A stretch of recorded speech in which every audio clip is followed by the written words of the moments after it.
And we are back with another episode of Upward and Onward. Today we are joined by our guest, Anthony Giordano. He is the owner of Annas Vesuviano. And if you've been around various parts of Rhode Island, maybe smelt some sweet aromas of a beautiful pie, and looked over and saw one man, one truck, and one wood-fired oven, it has been him. Thank you, Anthony, for joining us. It's a pleasure to have you. Thanks for having me, Ali. It's a real pleasure. Of course. To be here, absolutely. Of course. And thanks for bearing with me as I got used to all this new equipment and the new setup here, but you guys will see us here much more often. With that being said, Anthony, I met you, I think, pretty ironically. Prior to meeting you, it was sometime in February, I believe. It was cold, yeah. Cold as hell. Yeah. Oh, my Proclamation, God. right? Yeah, Proclamation. Proclamation, yeah. And prior to that, I was talking to my girlfriend, and as I scrolled on Instagram, I saw the Annas Vesuviano Instagram account, and I saw these beautiful, beautiful pies. And I was like, okay, I got to try one. And more importantly, I want to meet the person behind the oven, meet the person who's making these beautiful pies, and hopefully get them on my podcast. And sure enough, here we are. So I remember pulling up to Proclamation and seeing the truck and the wood-fired oven, and I was like, no way. There's no way that this is happening. So, of course, as I got out, I introduced myself to you. You were very receptive to meeting us and also potentially jumping on the podcast. So it's awesome that this has happened, and thank you so much for being accepting. Yeah, of course. It was, I would imagine, a little bit of manifestation for you and a little bit of serendipity. Exactly. Peppered with some luck or chance. Yeah, that's right. A little bit of luck. But I think that was our, on both ends, actually, because I believe that was our first time there. Oh, really? Oh, it was your first time too? I can't remember specifically, but I believe it was. Yeah, I think you're right. It's a new partnership that we have. Okay, it wasn't in 2022. Oh, I see. Good to know. Really good to know. Yeah. Cool. Well, thanks for joining. And I think what would be helpful for our viewers is if you can walk us back a little bit. Sure. And bring us back to maybe your childhood and how your love for cooking and pizza and all that became. Wow. So, I grew up about an hour and 10 minutes north of Manhattan in a region called the Hudson Valley. Okay. There's 6 of us. I have 3 brothers and 2 sisters. Nice. My parents, specifically my father, is a diehard cook. Is that right? Super influenced by Neapolitan cuisine and the dialects and the culture, and my life growing up was for me it was normal. I can only speak from my perspective, but we weren't raised. My parents weren't just like, "You're an American." You're an American. That's never a thing that happened. It was like, you are not. And it wasn't just like, you're Italian. It's like, you're Neapolitan. I see. That's where we come from. That's it. Like, and it was like it was like, is not strict, but it was enforced. Interesting, yeah. So we had a lot of various foods growing up that really influenced me to move and go and cook in Italy when I was around 21, 20. That's right. But at an early age, I can remember maybe I was like, and I forget who I was telling this to the other day, but I was like maybe 5 or 6. Okay. I remember a lot of things from my childhood and in the middle of years as well, but specifically when I was a kid, my every Friday my father would make pizza. I see. And he didn't make round pizza. Oh, really? He did it in like a sheet tray. Okay. Because at that time, it really, like, baking stones that you put in your oven and all these things were not like, it was not normal where we came from, and people weren't making pizza at home like people are making now. It's like one of the most, oh yeah, I've tried ubiquitous things in the world. That's right. So there also wasn't exposure to, and social media wasn't a thing. That's right. So we had to. He just made pizza the way he liked it. I like that.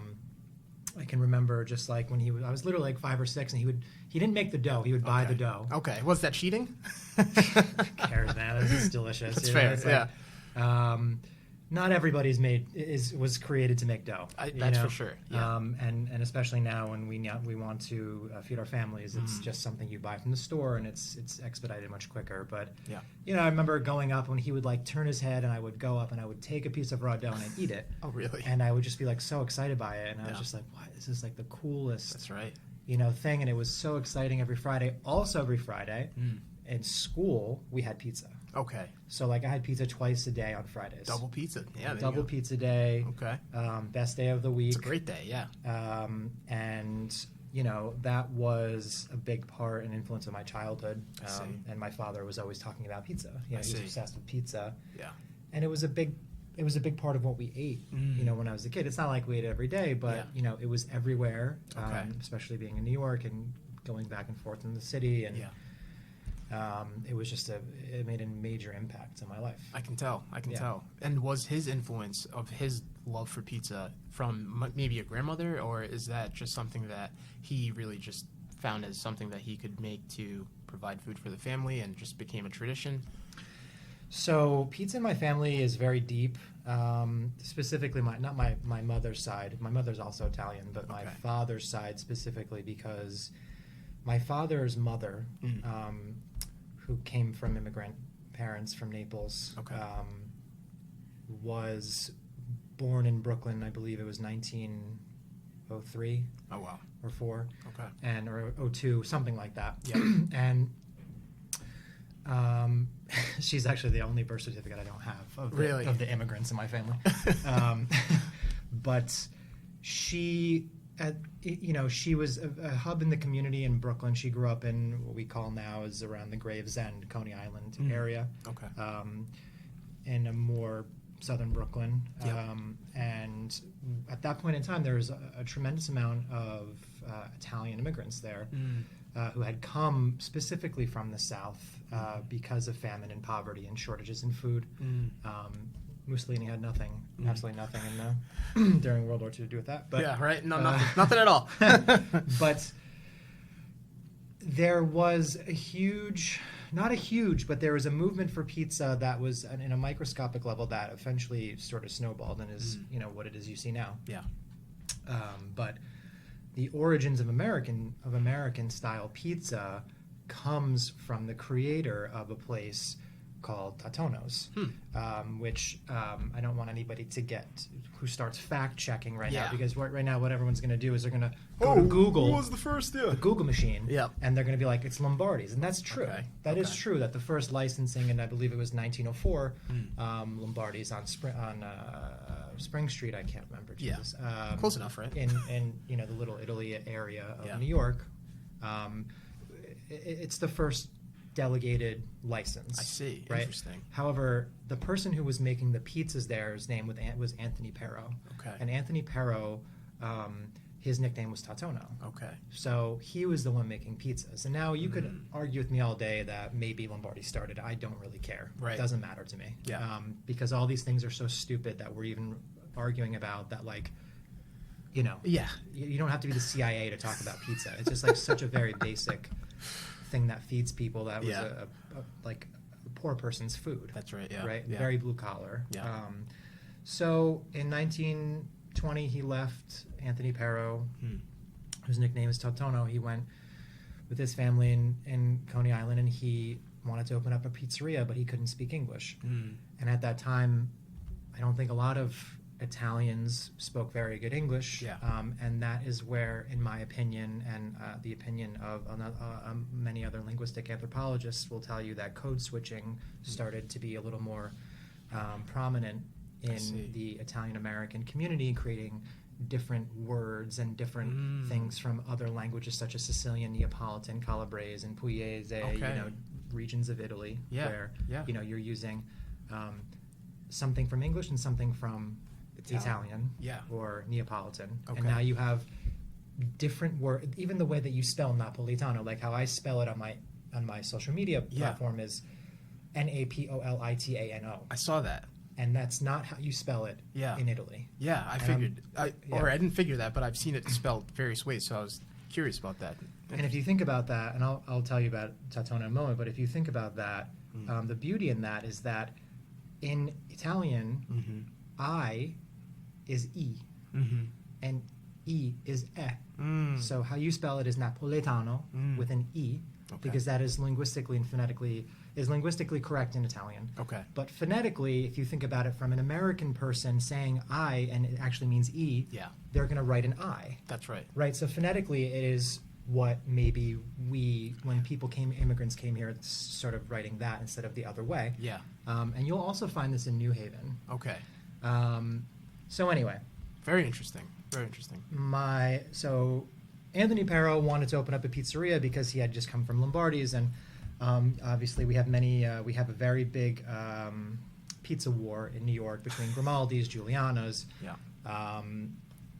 Lombardi's, Tatono's, Yep. and all these other places. There's another one in Harlem, 116th Street we could talk about as well. But at the end of the day, Tatono's to me is unequivocally the best. Really? And I'm not being biased. and Okay. I'm I was not- going to ask that. No, absolutely not. And Yeah. I'm happy to be fair and honest about everything. In terms of like what I think is for me very good, and Yeah. I don't like saying the best Yeah. about anything because it is so unbelievably objective. I believe it. Yeah. In all sorts of food, Yeah. there is, and for me, there's no objectivity in quality Mm. because that is something that supersedes anything else. That's Which right. is why, yeah. So. That's right. He was friends with my grandmother, Okay. whose name is Anna, Okay. whose name I couldn't pronounce. Okay. No one could pronounce. Yeah. Here Yeah. is Nanyanella. And Say that again, sorry? Nanyanella. Nanyanella. And in Neapolitan, my family's language, it is Anna. Oh, That's what okay. it means. I see. But I'm not gonna. From a marketing and from a realistic perspective, I love that you're so honest. I love it. Yeah. You also have to know what you're dealing with, and even if you're I think Providence is one of the most progressive, educated states in the union, but Yeah. at the end of the day, it doesn't matter about that. We Yeah. we don't speak this other language. That's right. And I don't want people to be confused That's about right. what we're saying, and I want to be, because it's not just Neapolitan. It is Yeah.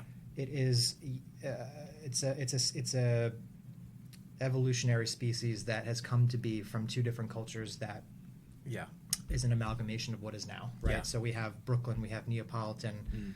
and we have me. Yeah. And this is my interpretation of it. That's beautiful. So she brought Anthony Pero down to the business bureau in downtown Brooklyn, which still is there, and That's I had awesome. an LLC there as well. I see. Funny enough, when I had another business in As you should, right? in Brooklyn. Kind of rightfully so. Yeah, that's Absolutely. really tying the whole knot together. Yeah, that's really. So she helped him get his business license, Wow. and then he opened in officially, I believe, it was 1921 or 1922. Okay. Tatono's off of Avenue X or Neptune, and you can get it right off the F train. It's like 3 blocks. Nice. Nice. Um, I'm going to mark it as one of the places that I have to visit. I think it's only right. Unfortunately, I believe that during COVID they physically closed. Oh man. But, they do frozen pizza now. Oh, okay. So if you're ever in the market for a $50 pizza, Wow. $50 frozen pizza. Okay. Yeah. I usually just stick to like the $10 range, but yeah, I'm in the same range. yeah. Wait. So this is a side question. Do you eat frozen pizza? I eat all pizza. All the only pizza. pizza I don't eat is from Cumberland Farms, 7-Eleven, and that's just from a lot of drunken nights Yeah. thinking I have some sort of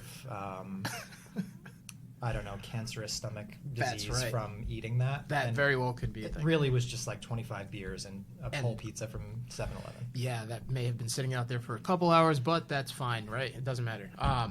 Interesting. Very, very helpful for us to know a little bit about your background and where this love for creating pies and pizzas. Which do you call it preferably, pies or pizzas? Does it really matter? Is there a proper term? I'm not a stickler about modern terminology of pizza because I think it's ridiculous. Yeah. And, I think something that's more relevant is how people classified sandwiches. In Philadelphia, you call it a hoagie, Yes. and then I can't remember what I think we call it in New York. You call it a sub, Yeah. or something like that. Yeah. And then you have grinders. and you have- Grinders. I think grinders more specific to Jersey and here, maybe. Yeah. I'm Yeah, not it really- is. Yeah, I would say. But yeah, I call it pizza. I always okay. call it pizza. I don't say pizza pie. Yeah. But I do believe in the 90s, especially in a Seinfeldian way, that's what, Kramer would refer to as Yep. make your own pizza pie. Yeah. You know, and it was like, I think that got the American culture. But That's right. So I think this segues really nicely into this next question that I have. And from looking at various posts, articles that are from Projo, RI Monthly, things of that nature, even watching your appearance on the Roadshow, I was able to gather that you went to college and you studied archaeologic anthropology. And I wanted to ask, what was your passion for studying that? And also, I can tell that it's had an influence in the way that maybe even you speak when you're, speaking to me, but also in some of the things that you've done with curating your own menu and things of that nature. So, to begin, how did you begin to dive into archaeologic anthropology? So when I was there's a really quick answer that ended up being reality, but like when I was a kid, Yeah.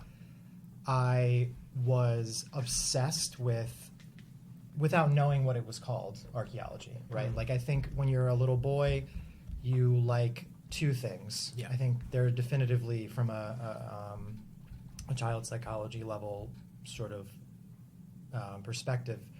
Little boys play with and build Legos, Yep. or they like dinosaurs and cars and shit. Yeah, sure, right. And I just didn't want to build stuff like Same, that. yeah. I was just I wanted the Velociraptor, I Yeah. wanted the Triceratops with the side missing. There you go. I thought these Sounds things cool. were fascinating. Yeah. And Indiana Jones was my hero. Okay. So I was always just I always wanted to be someplace where I was not. I see. And I was just so fascinated by what was going on in the world and how things came to be and Yeah. why they were. And I guess the answer is I'm overly curious about so many things. Mm-hmm. And what ended up happening was I did really, really bad Okay. in high school. I was the bottom 5% of my class. Okay. Really bad. But I was also very bored. Yeah. And I have what now people are realizing is all these other forms of a problem with attention. Yeah. But you don't really have a problem with attention. It's just you don't learn in a traditional forum, which I did not. That's right. And that's okay. But That there is. was nobody there to be try this. Try My this. parents, we didn't have money to go to the day tutor? school down the street I see. where it was $40,000. If you go to the Wheeler school here or Yeah. something, my parents weren't going to put me in a place like that. Yeah, yeah. And couldn't. Yeah. And, that's fine That's also. totally and you fine. have to figure it out. Of but course, yeah. I didn't figure it out. I just did really bad. Yeah. And I what's it called? I had IEP? an aptitude for Okay. physical tactile things, Okay. right? So art, Yeah. creative writing, gym, Nice. and those are things that I really liked. Yeah. And anything else, they used to call me the wanderer in Is that school right? because I would just get the hall pass and I would just leave for Yeah. 30 minutes. You And were I would that just bored. get so bored. And Understandably so, though. you know. Oh wow. So, So oh wow, I love it. ultimately, I had to go to community college. Okay. I went to community college in Troy, New York, which is at one time was considered the armpit of New York. Why? It's just disgusting. Okay. Interesting. It's a funky, cool place now. Okay. Which all That's places great. like that happen to after course. 20 years of Yeah, all the poverty. hipsters and all the cool people there. Yeah, Exactly. Yeah. You yeah. got good bones. Eventually, you're gonna find kids in flannel coming to your 100%. your city. So 100%. I did that. I played hockey the first year. Nice. I played hockey all my life, and then I played the see. first year of college, and then I quit because I just wasn't really into it anymore. Yeah. And I knew that I had to find something that I was good at or that I liked Yeah. to do because there was no other option for me to be something else. I just wanted to do something really that I loved and that was fun. So I first started doing political science, and then Bush won the second term, and I was like, yeah, I'm never doing this again. And I stopped reading the newspaper. That's funny. So that was the first year of college or first year and a half, and then I found sociology, Yeah. and I just started getting A's. Really. A's and A's, and I was like, what Huh. the hell's going on? And it was human behavior Mm-hmm. and understanding social groups and classes and all these different things Yeah. about how the world really worked. That's right. You know, and Yeah. it was almost like uncovering a lie. You know, Mhm. as everything that goes on today, and everyone thinks everything is fair and Oh yeah. just yeah. and equal opportunities, and Yeah. now we understand that how unjust these things really are. That's right. Yeah. So I wanted to understand what was really going on. So I found anthropology, I see. because sociology is super interesting from a socialist perspective, and it is part of anthropology, but the tactile part of it, like the physical nature of, you know, archaeology is understanding, it's the study of the past humans and cultures through All the time. material remains. Oh, that's right, because we can only know of the things that actually remain. So that's Right. fair. Yeah. Yeah. That's right. So I had a lot of teachers that really helped me and were super influential in my life, that got me to the next level, and I did very well with them, and I just became obsessed, you know. Nice. And then I was just like, started reading about where all these things came from, Yeah. you know. And when I say things, I mean food. Okay. So oh I wow. found a way to connect through textbooks and PhD journals Yeah. and documents from JSTOR and all these different places that, you know, what it was a Nexus Lexus when I Yeah. was a kid, I don't even remember. Yep. But, you know, the origins of agriculture, the origins of food, the origins of transmigrational patterns for different fruits and vegetables and grains, and how cuisines came to be. Yeah. And that's what was really fascinating to me in my early 20s, and I that's see. what I ended up studying in college, but in a physical way with archaeology. I see. Interesting. Very, very interesting. Thanks for tying that together for us. And I think what would be also really cool for some of our listeners and viewers to hear is something that they might not know, which you actually educated me on. And my understanding of how pizza came about was just that, Italy, the only people who have lived in Italy are Italians, namely Italians, and they are the ones who had put their hands together and made the dough and made the pizza become what we know it as pizza today. But maybe that isn't exactly true. Would you, in a couple words, or as long as you'd like, really, would you be able to shed some light on maybe what the truth might be behind pizza? So I would like to, you know, be clear that I do believe that what we know now as pizza was invented in Naples, Italy. Okay. What we see now all over the world. Yep. And we have, through history, a lot of different, I like to call them transitional species or transitional products, that it's not just through food, right? Like you Yeah. can talk about Homo habilis and the evolution from going from Homo to sapien, you Yep. know, from habilis, erectus, and you have sapiens, and Yep. you have all these transitional periods in the evolution of human history, and you don't just have one particular species, right? That's Like right. things are evolving, and there are times and period where those are the hardest things to identify, right? It's like, when Yeah. did we stand upright? That's right. When did we invent fire? Yeah. Does this have to do with the correlation and the increased capacity of Mental. our brain, Yeah, and yeah. how they grew, and therefore we're able to, you know, speak? But Yeah. then again, you have another argument where this is a smaller one, but Mm-hmm. it's I think in a smaller scientific community, is the availability of mushrooms and psilocybin, and there's a few mushroom geeks that would, Oh, yeah. would talk about that this was actually advantageous in terms of expanding. I believe it. I do too. Yeah, I believe it. And it's and- fitting. We're in the Psychedelic Creator Studio right now. There so. you go. I feel I'm super happy right now. Yeah, me too. So, you know, we have to what I do, and my approach and my belief is that, you know, being ignorant Yeah. is a choice, Yeah. right? And I think that a lot of Americans and a lot of Italians, this is not just Americans, I Yeah. think this is a lot of people, you know, you see pizza, Naples. When I was a kid Yeah. in Naples, Yeah. living in Naples, Yeah. my friends wouldn't come visit me. People Interesting. wouldn't come visit me because they thought it was so dangerous. Really? Which it was quite dangerous, but Okay.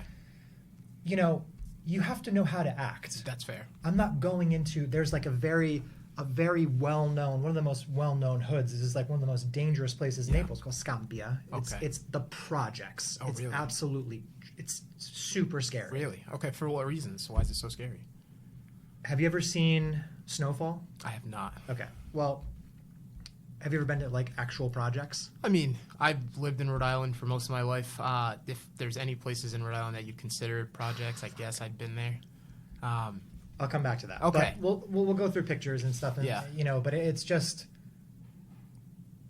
it's just desolate but desperate and ridden with drugs and poverty, and all these things propagate more violence and more drugs and more poverty. Oh, that's unfortunate. And it's a very scary place to be, but it is what it is. Yeah. I believe that the pizza that we know now was eventually created in Naples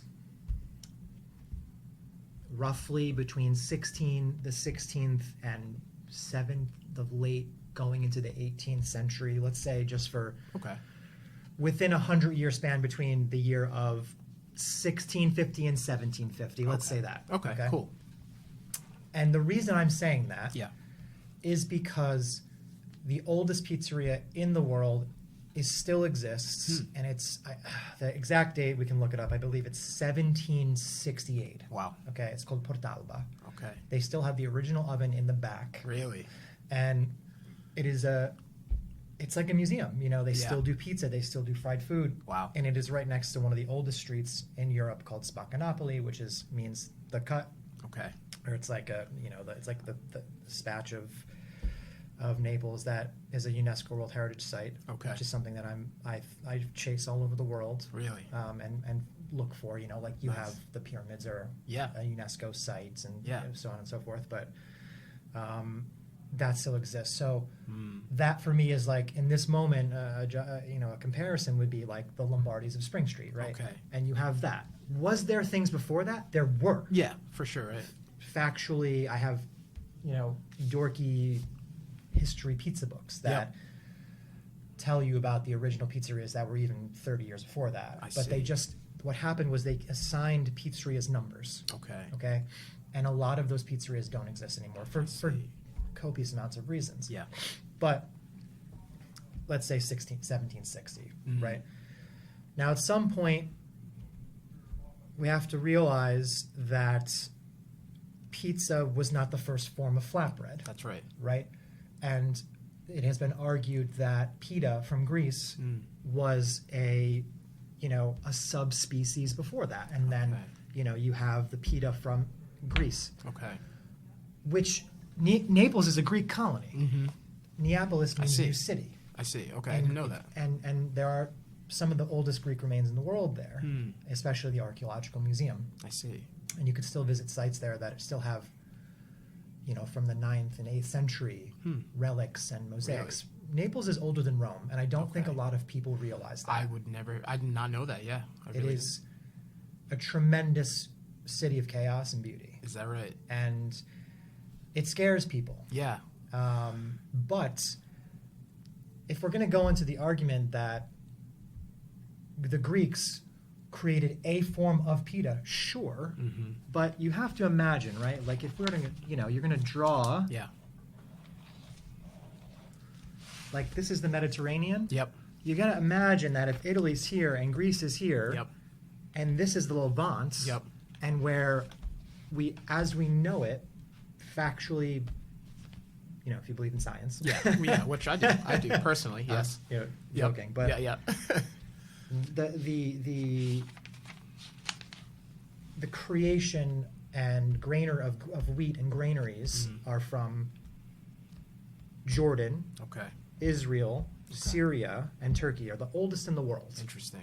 Where you have the difference between what was going on before that is people were nomadic, right? And they're going and chasing either temperatures or climates, and they had to go from place to place, and they're hunters and gatherers. And the difference in what's going on now is that when you create granaries, it means that you are a subsistent culture that relies on the land, that you need to stay there. That's right. Right? So those places are where you find the highest percentages of granaries and the oldest. I see. Okay. I see. It makes sense. So bread and the earliest forms of bread were created in these areas, and especially then it being cooked with what? What are the ovens? Yeah. And there were no ovens. That's right. So how do they make the pizzas?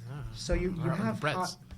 Imagine, you have a fire. Yeah. This is a fire, and then you're putting rocks over it, and you have one big rock. Okay. And then it's going for an hour, 2 hours, whatever it may be, and then somewhere somebody was like, oh, these seeds, the germ in the seeds of the wheat is going with water when it rained, and then all of a sudden it starts to bubble, and you're like, oh, it's fermenting. Did they know it was fermenting? No. But they saw something, and then eventually we put it on rocks, and it creates a flatbread, right? So what I'm Tasty. saying, exactly, and you don't need, because there's yeast everywhere. Okay. There's 400 million varieties of yeast. Wow. And when you're talking about that, yeast is in the area where we're speaking right now. You could create a sourdough in this room if you wanted to with wild yeast, but you have to capture it. Okay. And how you capture that is with water and flour. I see.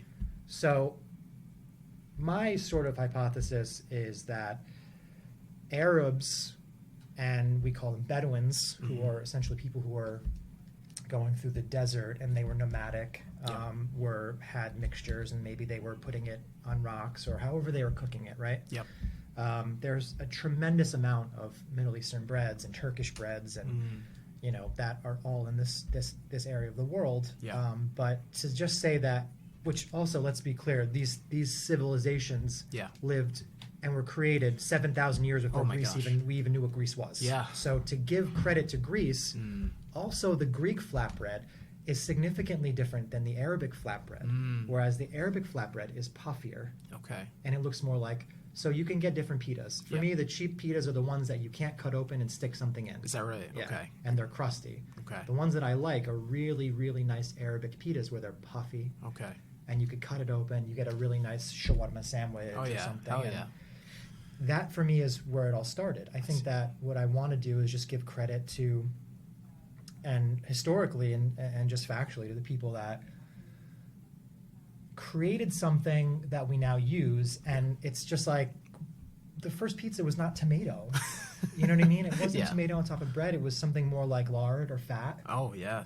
With black pepper, which also black pepper, it's exotic. Yeah, a lot of these things are very exotic. Yeah. And, if you go into like the article that I sent you, the Lucera, the Muslim colony in Puglia, which still exists, and they have a bread there called a puccia, which to me looks just like pizza. I believe it. Except what you're doing, the difference between pizza and a pita and all these other things is that when you put something on top of it, of a leavened bread, that part does not rise. Okay. So this is a leavened bread. Yeah. Just goes like this. Okay. But when you put something in the middle of it, then the crust rises. That's and you have a crust. Okay. Right?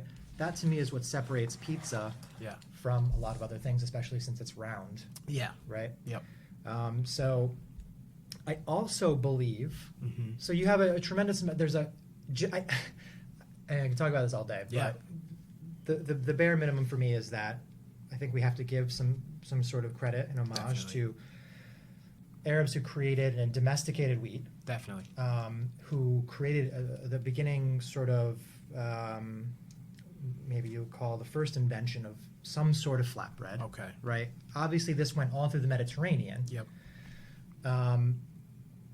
But I also would give as much credit to the Americas for creating pizza. Yeah. Because the tomato, the most iconic pizza in the world is cheese, margherita. Right. Yep. Right? Yep. Tomatoes are not a staple crop, a crop that was created, that originates in Europe. Okay. At all. Okay, that makes sense. And I could say that for probably 85% of what you see in Italian cuisine. Yeah. Interesting. All these things do not come from Italy. Interesting. Very interesting. And the tomato roughly was brought by the Spanish in the 15th, maybe a little earlier century, to Italy. The Spanish ruled Naples roughly between 13th more centuries. Okay, didn't know that. And we were ruled by the French, the Spanish, Huh. all these other massive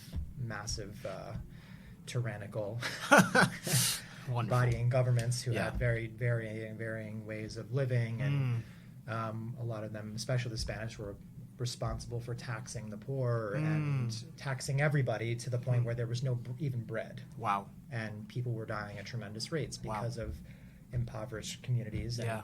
that's why Naples was the second. At one point, I believe, I could be wrong about this, it's one or the other. London and Naples were the most concentrated cities in the world, or something Really? like that. Yeah. Oh, wow, I didn't know that. It was just densely packed, which is also why Yeah. there is the proliferation of disease, right? I see. That makes sense. So people were leaving. That makes sense. Anyway, Yeah. tomato comes, Yep. okay? Then you start creating, maybe 150, 200 years later, a pizza. Yeah. But I think it's like, all these things that we know of that are incredibly popular in our cuisine. When I say our, I mean Neapolitan cuisine. Yep. Are from the Americas. Peppers, Yeah. tomatoes, Yep. squash. These are Yeah. all things that Native Americans used, and Yeah. in the South, and in South America, you would call them, in Native American cuisine, the trinity Okay. of cuisine, which Okay. native actual Americans. And now we're not talking about anybody else, but people who Natively lived. natively lived there. Okay. Right. Yeah. Another example would be corn, which is not a huge Yeah. thing In Italy. it's there. It's just Okay. not like as predominant. But Yeah. you can talk about all these different crops and staples. Chickpeas. I actually wrote a list. Yeah. Did you? Let's hear it. Citrus, Hmm.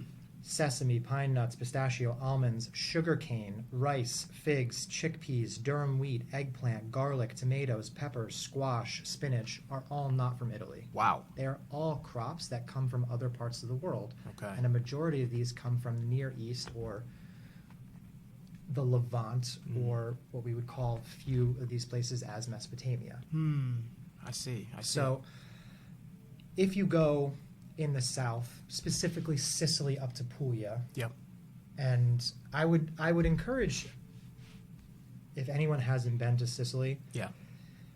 I think you need to go to all the main spots in Italy. Okay. I do, and we could talk about that another time. But Yeah. if you really want to be culture shocked and blown away, Yeah. you need to go to Sicily, And why is that? because you will feel like you are in North Africa. Is that right? Absolutely. Oh wow. I wouldn't have expected that. Just the entire culture is predicated on these staples, especially Okay. the chickpea, which runs the agrarian economy, Okay. and the diet. Mm-hmm. And people do not look Italian like you see in the north. Really? Okay? Okay. People in the north are much. You could find blonde people in the north. You could Really? find redheads in the north. Oh wow. People in Sicily are Arabic and black. Is that right? 100%. That's funny. Hey, I told you guys I was Italian. No. It's still anything's possible. Yeah, that's right. And I just also realized that a big thing and I'll give you a real world example in terms of where we live. Yeah. Right. Tunisia is 178 miles from Sicily. Okay. Okay, that's literally the Larger than difference the state. between going from Providence. There's a 15-mile difference between Yeah. going from Providence to New York City. Yeah. Okay, now granted, there was no cars. Yes. And all these things, which it takes us now 3 hours to drive that amount of time. Yeah. But this is why I believe we have such a massive influence, and that it's also historically, it's historically documented about all these different cultures from North Africa coming through and contributing to the gastronativism of southern Italy going up to Naples. Interesting. Wow. Thank you so much. That's something that I didn't know prior to last night, really. And for a lot of people watching this, I hope that you were able to learn a little bit about the history of not only just Naples, but Italian cuisine and what we know pizza today as, maybe where some of its origins began. So thank you so much, Anthony. Of course. My next topic and question that I want to dive into is being a stagiaire, Stagiaire, a stagiaire in Naples. How was that? And what was the motivation? And how was your experience? It was all good. It was Yeah. all wonderful. It was incredibly challenging because at the time, like, I was learning Italian, Oh wow. and I was also in a part of the world where the Italian that we know now, that essentially comes from Dante and Tuscany, comes from Tuscany and what we call Central Italy, is not the main vernacular in the South. Yeah. And we speak Neapolitan. Mm. It's another language. It's the second most spoken language in Italy. Okay. And it was interesting because I was learning. No Yeah. one spoke English, but I essentially set this up to learn how to deal with crops and to learn how to cook, because Yeah. I reached out to some people and was like, look, I just want to learn, like, to make these dishes that I was sort of like, I was growing up with these weird things, like when I was a kid. We ate pasta a lot, and especially spaghetti, and then the next day my dad would like mix it and make an egg omelet with spaghetti, right? And it was Nice. just like That's interesting. it's phenomenal. Well, is it good? Yeah. Oh, it's amazing. So spaghetti omelet. Mhm. Okay, I'm gonna have to try it. It's super good, and it's actually it's sold on the streets. Oh, wow. In the Okay. South, I didn't know specifically Campania. That's the Okay. region where my family comes from, where I Naples see. is the capital. Okay, gotcha. And I'm happy to go into like understanding regions and provinces as well, because Yeah. there are a tremendous amount. I'm pretty curious about that as well. But to give you a quick insight, there are 20 regions in Okay. Italy, Okay. and each region has a capital, Okay. and each region has more or less, some have one province, but overall there are roughly 102 provinces within 20 different regions. So to Okay. give you an example, Lazio Mhm. is the region Okay. where Rome is the capital. Okay. Rome is also a province. Okay. But then, you also have Frosinone, you have Viterbo, and there's 5 other provinces within the region of Lazio where Okay. Rome is the capital. So Okay. my family comes from the region of Campania, Okay. where the province is Naples, Okay. or the capital is Naples, Mhm. and there are 5 provinces within Campania. Okay. So the people here in Providence, Yeah. if you ask them, anybody that knows about their history in being Italian here, Yeah. they will say one of 3 things. Yeah. They will say, most likely, I would say 90% of the time, Caserta, Yeah. which is the second biggest palace in the world after Versailles, I see. or Naples, Yep. or Salerno. Okay. Okay, and those are 3 of 5 provinces within the region of Campania, and Yeah. everybody comes from a different region, but a lot of them we all still say like we're Neapolitan. Yes. Um, Interesting. but it was a lot of just, it wasn't like a hardcore kitchen. Like I didn't Okay. work with like Franco Pepe. Or, See, that's what I would expect. I'm like, all right, you're in there, like, there's not cameras on, but you're just grinding and it's intense and all these things. But it's nice to hear that it was maybe a little different than that. It was super laid back. It was like, grandmas were there once in a while. okay, nice, And then there nice. were guests, and, it was Okay. quiet, and, Okay. you drink 1 or 2 bottles of wine a day. A day? Oh, Really? Easily. When do you get started then, like drinking wine in Italy? It depends on, if you have the day off, it's like probably 10 o'clock in the morning, Oh, and wow. then 11 o'clock in the morning, and you Oh, have wow. a bottle with lunch, you have a bottle with dinner, and like, Really? it's hard to get drunk there. Is that right? For me, it was, yeah. Oh, okay. Look, I'm not Yeah. talking about liquor. Okay, I'm not that's talking fair. about liquor. That's I'm fair. talking about wine. Okay. So, Yeah. look, anywhere if you drink 2-3 bottles of wine, you'll be loaded. But Yeah. I had, at the time when I was drinking, like a very high tolerance, Yeah. and I could easily drink 2 bottles of wine. Wow. So we also got it from like the girl down the street, Really? who had a winery, Wow. and would give you like 6-gallon jugs, and you just have 20 gallons in the fridge, and it was That's awesome. It was wonderful, That You're is- eating pasta and pizza and wine all day. It's a and great life. It was wonderful, yeah. It's always 100 degrees. Yeah, and- you can't complain much, I don't think. And No. it's not, is it dry heat in Italy? Yeah. Okay, so you're not sweating necessarily. It's just yeah, it's not humid. Humid. But the problem with it's not a problem. It's just a cultural preference that Yeah. Southern Italians have is they don't really use air conditioning and they don't believe in it. And I think see. that there is also like a what's that called? they're like superstitious about shit. It's Yeah. hilarious. You don't want to say it? It's fine. No, it's not that. I Okay. can't remember what it is. There's always a story, you know, Oh, okay. about why they don't use something. Interesting. Oh, I've seen that. I've seen that. Yeah. It's just superstitious. Yes. But, Yes. That's what I picked up as well. I worked maybe like 45 hours a week, Okay. 55 hours a week. Okay. No, it's probably like 50, 60 hours a week actually. Mhm. But you know, I didn't have to wear a chef's jacket, and I learned a lot of the classics. And Yeah. when I say classics, it's a lot of things that people don't know here, Mhm. and that we don't eat here. Yeah. Also because the agriculture is different, and you know they don't have the same milk, and we don't. You know, there's Yeah. a lot more. Different varieties of food that they eat there that aren't even legal here. So it's, Yeah. you know, that's what I was interested in. And Interesting. it was learning the language, Yeah. learning the culture immensely, and living it, you know, just Yeah. being part of it. And that was like truly, and it still is like the most important thing to me. I believe it. It sounds it. I mean, it's a priceless experience, I imagine. And just one, being able to go to Naples and really assimilate and be there as a person who's, you know, contributing to society there and learning a lot of the cuisine and really enjoying the fruits of, I guess, your labor, which were being able to crack open a bottle of wine at 10 a.m. and take a That wasn't nap. always, but Okay. you know, Yeah, that's fair. when I did have the ability to go, you know, I went into the city a lot, and Yeah. it's maybe like 25 minutes from Naples, and Okay. I would go in, and you know, it's like you can literally.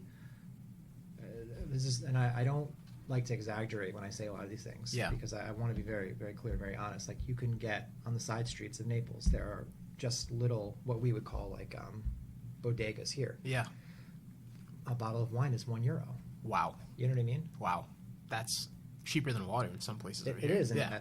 that's why people were drunk all the time Ah, in okay. Europe, I feel, because there was a lot of disease and you couldn't drink the water. So Ah, I see. Makes sense. Wow. So just drink some wine. I mean, hey, not a bad alternative.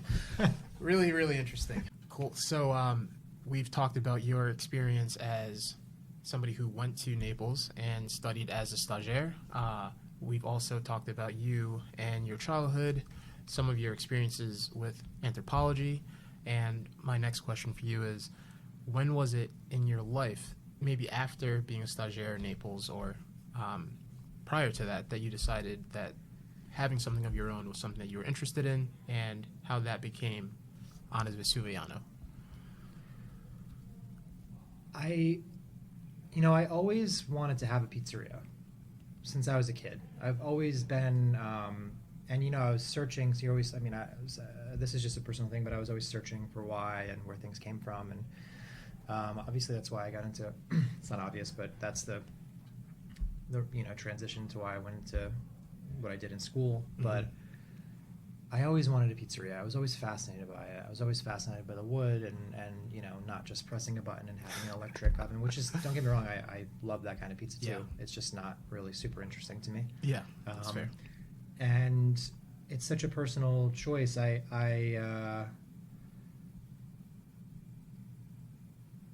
think the reason it happened was because I developed, especially moving to Rhode Island, it was like 3 years ago, was confidence based on, you know, when I left Naples, I came back to America because I had an opportunity to work in a kitchen with. So my brother is a chef. Okay. He's huge influence on me cooking, and he's definitely like a huge mentor. So, Yeah. you know, we were always cooking together, and from the age of like 18, I would Okay. help him in little restaurants he was at in Brooklyn and New York, and Nice. we were always supporting him. And Nice. he's like, you know, chefs, Oh, like is he? executive chef at this place and that place. And Nice. so I started working in restaurants in New York from like 22 and I was 21, like hardcore restaurants. Okay. With great chefs, and until I was about 28. Yeah. And then I got an opportunity to work privately for people, Hmm. which is essentially like a quarter of the time, Yeah. but 5 times the amount of money. Oh, which is nice. Yeah. Yeah. So it's pretty cool. Yeah. You have a life. That's right. You can do things outside of just work, which is great. Yeah. You know, like a typical kitchen week is like maybe 75 hours. I've heard. I don't know about what it's like now. I mean, I understand the culture still of the kitchen is changing. Yeah.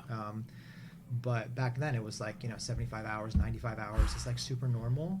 Wow. And you're still getting less than minimum wage at that point, man. where, Wow. you're making $11, $10 an hour Yeah. in New York, Yeah.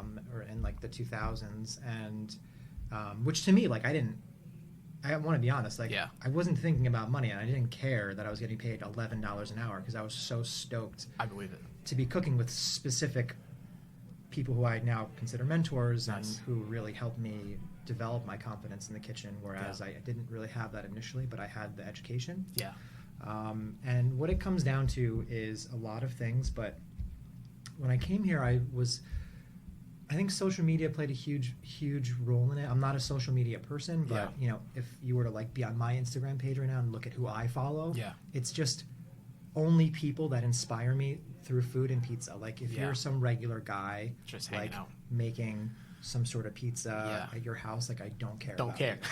I don't. So you wouldn't be people- impressed by my pizzas. It's just like, for me, there needs to be a functionality Mm. about it that supersedes money in every single way, because that's not what this That's is fair. about. Yeah. For me, Yeah. and never has been. Yeah. And I think it was the moment when I was looking at all these people were like, this pizza's great, that pizza's great, and it's just like, I was thinking to myself, I was like, this pizza's fucking trash. I was like, I've been to all these places. This pizza's Yes. trash. And, like, Let I it don't be understand. said. But like, look, Your it's pizza's trash. it's just realistically, Yeah. I was mad Yeah. and I was upset, and I was just like, and it's such a narcissistic ego Yeah. thing to believe, but it's like, I was like, I've made pizza better than this. Hell yeah. And I was like, I'm gonna do this. Like, Hell I yeah. don't give a shit what anyone says, what Good. anyone does. I found a truck, Yeah. a brand new truck in Georgia. Okay. I called my best friend Mo, and I said, who's Palestinian, Mm-hmm. that we were talking about Yeah, yeah. earlier, and I was like, dude, Hmm. I'm gonna go buy this truck Hell yeah. in 3 days. He's like, what? And he's like, I'll meet you down there. What a great friend. Yeah. That's awesome. So go down, rent a U-Haul. Mm-hmm. He meets me there, get a hotel, go check out the truck. At the time, I had a business called Sunflower Organics, which I started here, which is a product development company. Okay. We do we did mainly plant-based foods. Nice. And we have products that are in Whole Foods now that Nice. are we don't have like royalties on them, unfortunately. Okay, But okay, yeah, we yeah. did create a lot of lines that are now in Whole Foods. Nice. So we go down, Yeah. and I just like take my card. I'm like, whoosh, Really? swiped it. It's like brand new purchase. Good for like, you. Never driven a trailer in my entire life. That's right, It weighs 4,000 pounds and Whoa. it's 21 feet long. Whoa. And I'm just like, how do I hitch this? Oh man. How do I hitch this? You know what I mean? And Yeah. luckily, Mo, my friend, is like, he is more of like a man's man, where Man's it's man, like, yeah. I don't consider myself that. Like Okay. I have to learn all these things. Like I didn't have a drill set. Yep. I don't have a hammer. Yep. All these physical things that like men, Sure. we connect men with. Of Is like, I course. feel like I wasn't like that, Of course, and like to yeah. be in business and have a restaurant, no matter if you are a man, woman, frog, doesn't matter who Literally, you are, yeah. you have to learn this stuff. That's true, You true. can't depend on all these other people. So I got a drill set. Yeah. I learned how to drive the trailer. Nice. And so on and so forth. So we drove it 18 hours back to New York. Parked it at his house. Wow. And my dad was just like, you got to also understand No, he was just like. you got to understand my dad is like, is an 80-year-old man. Okay. Big guy from Brooklyn with a very, he doesn't believe in R's. I make fun of him when he talks about water. Water? All these other Oh, things. yeah. And he's just like, what the fuck are you doing? That was What are you doing? That was his reaction. And I was like, what? What, Dad? What, Dad? Aren't you proud of me? I Yeah, drove it's this like thing back here. It's like I like stole like a baby cub Yeah, from the no. zoo or something. And he's like, I'm gonna like find a way to milk it or something. And Exactly. it's just like, what are you doing? That's great. And I was like, I'm gonna make this work. Yeah. And I had manifested it for so long, and there's a very famous place which is now a physical restaurant Okay. in the Oakland, California area called Del Popolo, which means of by the people. Okay. Always ranked top 10 in America. Okay. In the top 50 list. Okay. And he had a Mack truck that he fabricated with a sick oven from Yeah. Italy, and it was just like, I remember seeing this 20 years ago, maybe I was 15 years ago, and it's Huh. just him on the truck, Yeah. and he's doing it. I'm just like, that's all I want. That's all you want, right? Freedom. And that's what I saw when I met you. But that's amazing. So that was a big inspiration for you to maybe do something similar. Is that the case? Absolutely, and I wanted to do wood, and my dad, actually, this is funny, but Yeah. my dad has a brick oven that when my mother was out of town, Yeah. he had another good friend of mine, Salim, who's also from Jordan, Yep.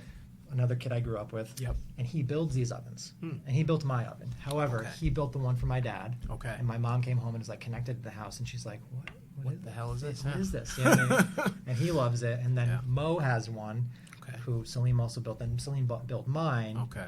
And I had all these pieces of the puzzle where I was just like, I had the experience and I knew how to do all these things. I knew how to play with fire. Yeah. What, an expert? No, I don't know if I'll ever be an expert at playing with fire. I believe it. But it's, I wanted to do something that I truly believed in, and that I thought, I just followed my gut. Good. And I think the first year I was not super smart about it, which I think you have to like mess up and fail a lot to really course. understand your P&L and the progression into your second year, which June will be the culmination of our first year. Oh, wow.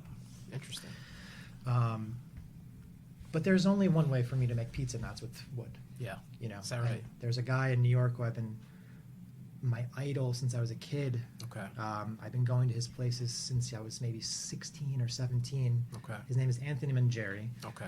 He has the most famous pizzeria in the world right now. Really? That just got ranked top 50 in the world. It ranked number 1 Whoa. in the Lower East Side of Manhattan, which my brother and I lived for a very long time. Mm-hmm.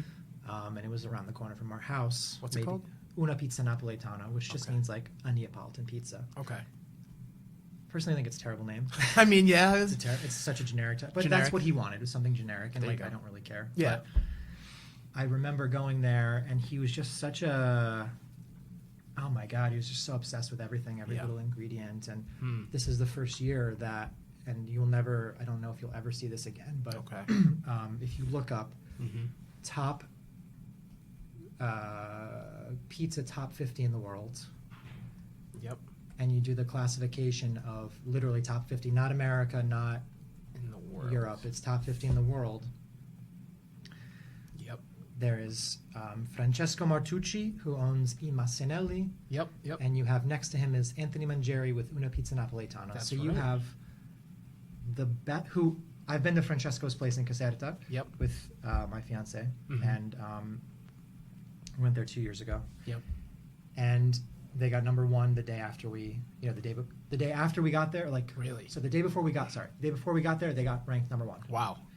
And he's an absolute badass. Yeah. He's a total badass, and I love That's his awesome. style. He's got these big black glasses. He's Hell yeah. tattooed. He's a big Oh, boy. yeah. You know, he's like. Yeah. You know, he eats what he makes. Oh, yeah, yeah, Okay, yeah. that's good.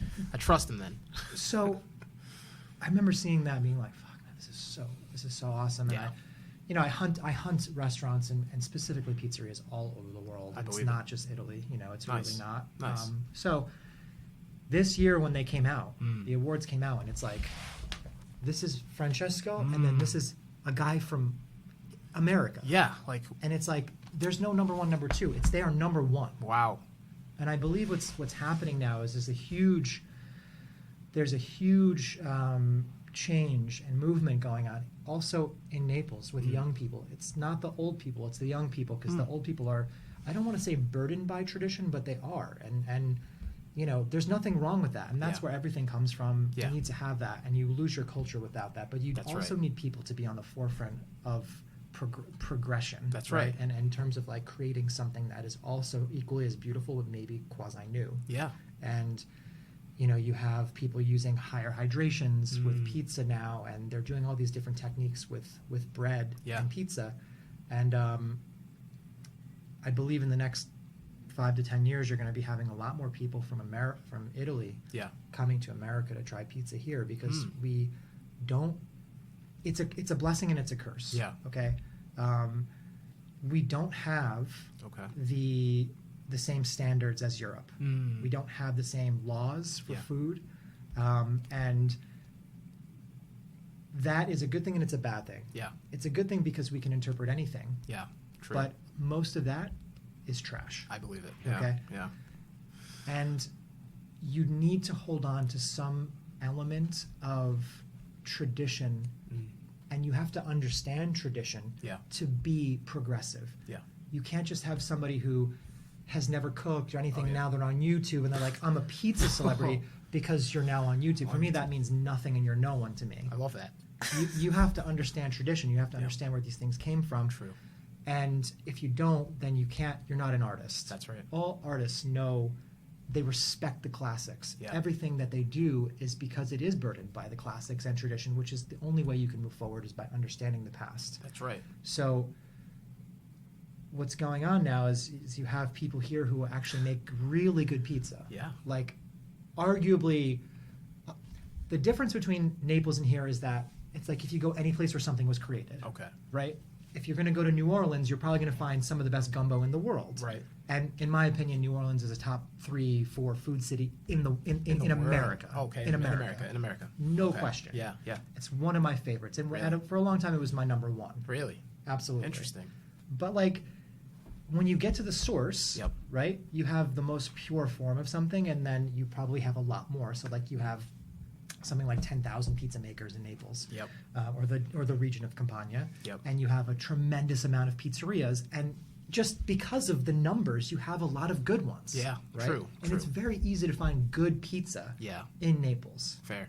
And now I think that's becoming even more true in America. Yeah. And it's not really the case for New York as much as it is in other cities. Like, there's a lot of good pizza in New York, and I think that there's a lot of people who would,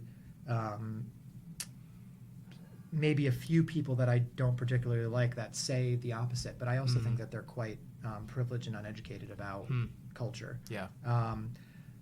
I believe that Philadelphia, New Yeah. Jersey, Chicago, and hopefully in the next 5 years, Providence, Yeah. will be on the have more and better pizzeria options Yeah. than what we have now. Yeah. And we have the availability of all these different flours that we can use that they don't use in Italy, because everything is supported by like a lobbying group, I call Oh, it. wow. It's called the Vera Pizza Napoletana, Okay. which is like the group that is like, if the pizza is not 12.89 inches, Oh, yeah. and you don't use this mozzarella from Aggerola Yeah. and the tomatoes from San Marzano, this is not a pizza. Holy wow. You Okay. know, Well then, guess can't. We don't have that here. No room for diversion there. But quality is not relegated to culture. Yeah. True. Or, there are geographical zones that are better than others, but Yeah. the reason why tomatoes are so good in the San Marzano Valley is because they grow in volcanic soil. There's very, very low rainfall, Interesting. which allows for the concentration of sugar because it's so hot. I see. And an average day is like, probably in the summer, is like 95 to 100 degrees. Okay. And what happens is you concentrate these sugars without putting any more water into the soil, and you have this very sweet, it's called the I forget the scale. I have Yep. Peter Backs or something like that. Yep. From 1 to 10, it's a 10 Wow. in sweetness. Interesting. And you could say the same thing for wine, Yeah. right? That It's makes the sense. concentration of sugar based on the exposure to Makes natural sense. sunlight and heat. Mm. So that's why they're so sought after. And Yeah. you're getting, it's like, at what point does this stop where I'm paying $14 Jeez. for like a can of tomatoes Oh from my Italy that's God. this big? That's And ridiculous. it's like, why are you even making pizza? What's the point? Yeah. You know what I mean? So I think that for me, you have to be able to accept that you have really good produce in your area. Yeah. Or somewhere close to you. That's right. That's right. So thank you so much for sharing some of what made you inspired to begin Annas Vesuviano and some of the things that many people don't know. With that being said, have there been any chefs that have inspired you in your life? And if so, could you give us some insight into who those are? Yeah, there's a couple. There are two people just off the top I had that in the past. Like, one would be when I was cooking in New York, and another just through my travels. But Brian Lockwood, from 11 Madison Park just absolutely changed my life and how I saw food. Mm. And I remember just like, we have these big books at the restaurant, and they're just like 3,455 grams. Oh, exactly. Is that right? And then I'm making a vinaigrette, and he tries it, and he's just like, "This is shit, man." What? And I was like, "Yeah, chef. Yeah, chef. Yes. Yeah. Yeah, chef." Yeah. But like, also, it's like, Tears. I'm like, "But look, Yeah. What the hell? I it followed says to a it right T. here." And Yeah. he's like, "I don't care." Oh. It's like every lemon has a different acidity. Every lemon has a different pH of this. Every lemon has more water content than other one. Every lemon has is you're not getting lemons from America. You're getting them from other parts of South America, as we are right now, because there's no climate for this right now, Yeah, right? yeah. And he's like, at the end of the day, it just has to taste right and has to taste good. And you have to be able to decipher that and differentiate that based on your palate and understanding the structure of how acid, sweet, and salty affects your tongue. Very interesting. And that was like super mind opening for me, because I'm at this restaurant that people are just like very highly regarded, and I'm like, this is rad. Yeah. This guy's this like, is- he he's knows. on one, dude. Yeah. Because you're talking about a place that eventually went on to be the #1 restaurant in the world. Wow. And in 2017 or 18, and he's like, "Oh, fuck all that. Wow. This is what it is. I love that. Just make sure it's delicious." Just make sure it's delicious. Right? Is right. We don't need to focus on all these micro details. They all listen. They They're all matter. important, Right. Yeah. But in the end, it needs to be delicious. It does. End of story. It's true. It's true. Huh. Mexico City, in my opinion, is the gastronomic capital of the world right now. Okay. I have not been to Oaxaca, which it's in my top 5, Okay. amongst other places in the Middle East and Africa. Okay. But I can only speak from experience. But there's a woman named Elena Regada, Okay. and she has an empire there. Okay. And she has a place. Funny enough, I was kind of shitting on it initially because I didn't know what it was. Yeah. Yeah. Okay. Yeah. It's called Rosetta. Okay.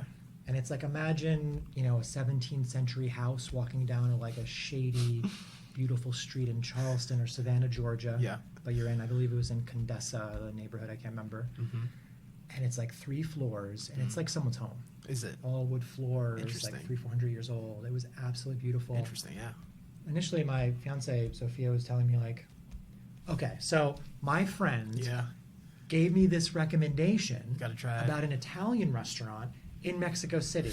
And I told him essentially, Yeah. absolutely not. Wow. Just by sheer coincidence, one night we were reading about this place, Rosetta, because we didn't have a reservation anywhere. Yep. And we go there, and it was this place. Huh. And she is doing Italian food in Mexico City. Okay. Like, she will do a stuffed pasta, but with an epazote broth. And with fresh, like an heirloom corn or maize Nice. inside the tortelloni or That's really agnolotti. cool. And I just remember eating there and just being like, this is so insane to me. Yeah, but And there was one dish that I had there, and it was just like, it was called a fresh corn tamal. Okay. It was not. It was they do cook it in a leaf, but they don't serve it with the leaf like you Okay. traditionally get. yep.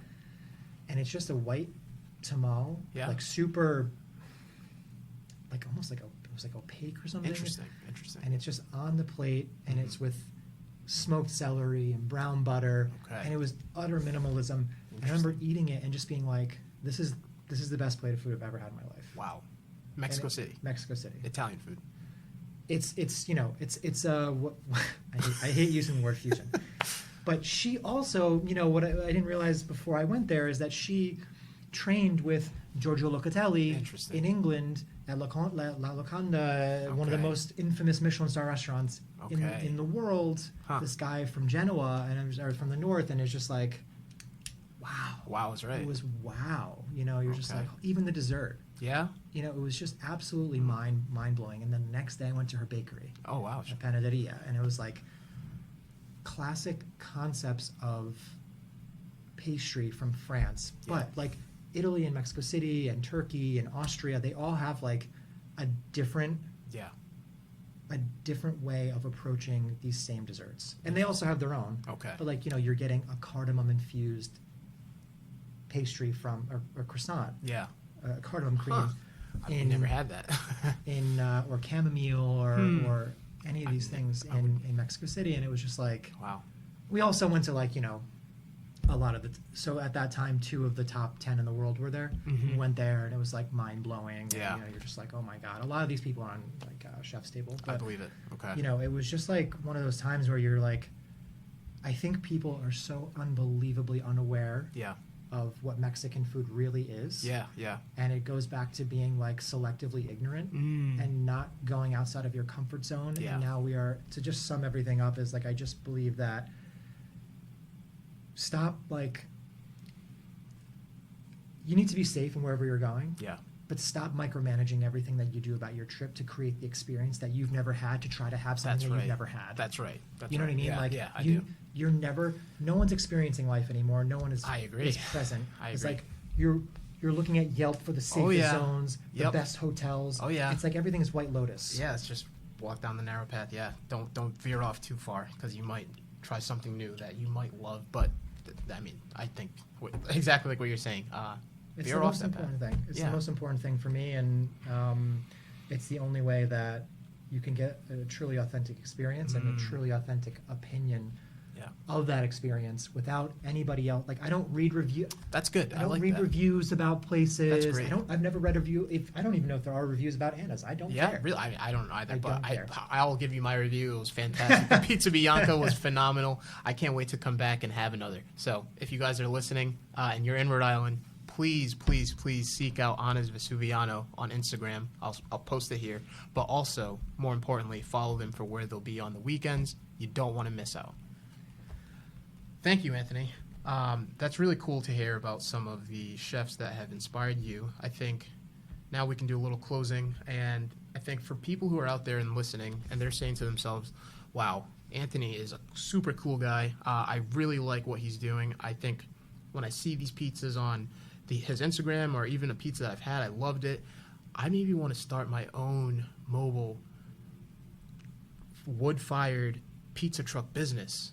What's some advice that you'd give to someone who's thinking that? So I'm simply saying this because I'm a realist. Okay. I've worked in every sector, from the lowest of the low as a dishwasher Yeah. to the highest level of cuisine in the world. Yeah. And I can assure you that working with open fire is unequivocally the hardest thing you will ever experience in your life. Okay. You are not working with fire, you are dancing around something that is working with you. That's it. Yeah. Like, there is a general understanding, and if you have never done it, you should never Don't open do up a wood-fired pizzeria. Okay. Now, going on that, Yeah. I don't want you to quit.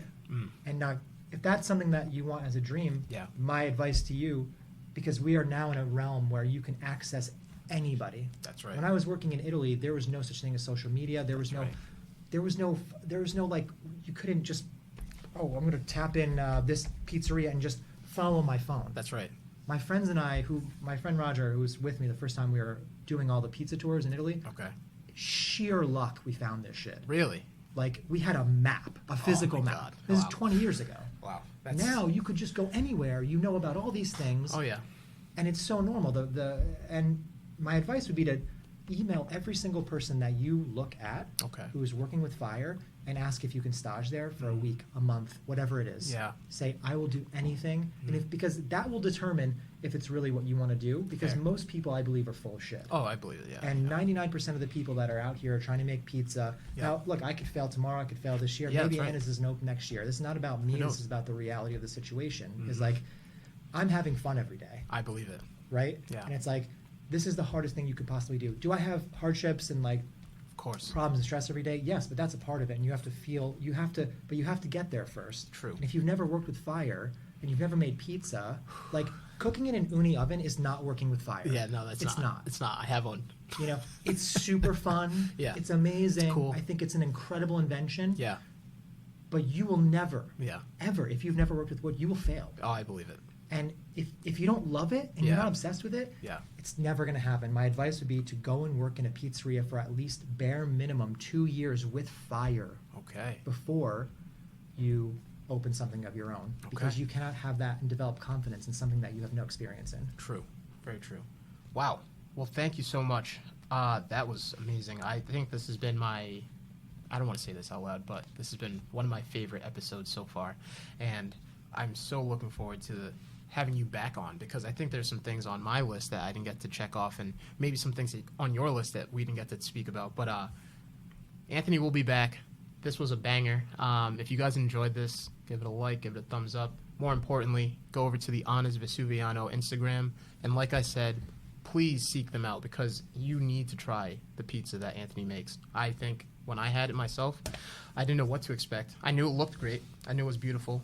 But once I tasted it, I immediately said it's the best pizza I've ever had in my life. And I can say that wholeheartedly, right hand up to God. My girlfriend also heard me say it. I think she feels the same way. But please, it's getting warmer out there. He's going to be around. That pizza's going to be out there. And I know you want some. So I'll see you guys on the next one. Anthony, thank you so much. This was great. I'd like to say avanti verso l'alto. What does that mean? Onward and upward.